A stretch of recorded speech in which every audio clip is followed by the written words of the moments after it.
You were just 16, 18 months when we brought you out on the Alley-oop Princess. I can remember as far back when Grandpa used to take me out fishing and setting my pole up. I think I was in diapers, chasing him around the back deck. He holds a big presence as a pillar of the fishing communities. I followed his footsteps and you guys followed mine.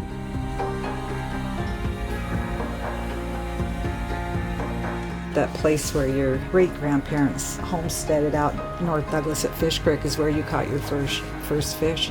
And it's where he caught his fish when he was a little guy.